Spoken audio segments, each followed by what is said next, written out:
एक बड़ा important question है मेरा, वो ये है कि हम आर्मी के रोल पे तो बात कर रहे हैं, ठीक है, ये तो आर्मी ऑफिसर्स खुद मान गए ना इस प्रोग्राम में। हमीद गुल साहब आए, उन्होंने कहा कि आर्मी का सियासत में किरदार रहा है और अभी भी है, लेकिन क्या कभी कभी सियासतदान इसको एग्जैजरेट भी कर देते हैं और इसका गलत तरीके से इसको फरोग भी देते हैं, प्रमोट भी कर देते हैं। फॉर एग्जाम्पल चौधरी निसार साहब ने अभी जो स्पीच की फैसलाबाद में, उन्होंने इमरान खान के हवाले से कहा कि आप एक बॉल से 2 विकेट्स लेना चाह रहे हैं, नहीं ले सकते, कवानीन में नहीं है, लेकिन अगर एम्पायर आपके साथ मिला हुआ है, यानी कि आईएसआई की तरफ इशारा था, एजेंसीज की तरफ इशारा था, अगर एम्पायर आपके साथ मिला हुआ है तो आप 3 भी ले जाएंगे। तो क्या इमरान खान अभी एजेंसीज की सपोर्ट से पॉपुलर हो रहे हैं? क्या इमरान खान आप लोगों की नाकामी की वजह से पॉपुलर नहीं हो रहे? इसको सीक्वेंस में लें आप, और जो इमरान खान ने मीनार पाकिस्तान में तकरीर की और जो हक्कानी साहब का भी वाकया हुआ, तो वो उस तकरीर का जो उन्होंने बांडा फोड़ा, मुझे उसकी डिटेल में जाने की ज़रूरत नहीं, वो आप समझ जाएंगे।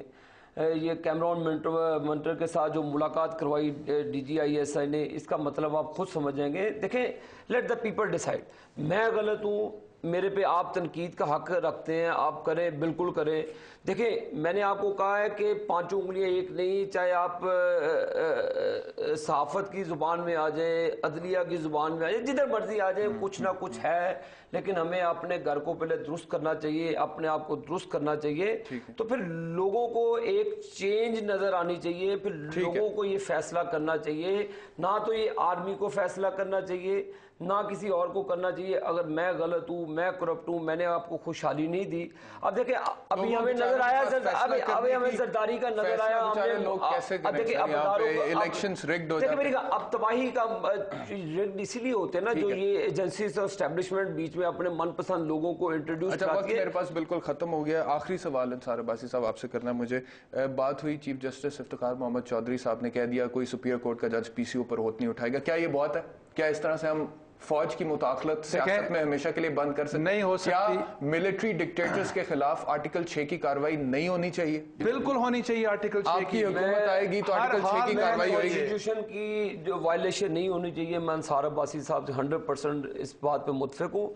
और जो भी आइन तोड़ने का मर्तकब हो, चाहे वो पॉलिटिशियन हो, चाहे जनरल हो, जो भी हो, जो आइन में उसकी सजाएं हैं, उस पर अमल होना चाहिए। हमीद गुल साहब प्रोग्राम में तशरीफ लाए, उनका बहुत शुक्रिया। अंसार अब्बासी साहब आपका बहुत शुक्रिया। आबिद शेर अली साहब आपका बहुत शुक्रिया। नाजरीन, जैसा कि अंसार अब्बासी साहब ने कहा कि पॉलिटिशियंस को अपने आप को सुधारना है, बहुत इंपॉर्टेंट है। इसके साथ साथ जो हमीद गुल साहब ने बात की कि जो एक फैसला दे दिया चीफ जस्टिस इफ्तिखार मोहम्मद चौधरी ने कि कोई भी सुपीरियर कोर्ट का जज PCO पर हलफ नहीं उठाएगा, वो भी एक बहुत खुशाइन बात है।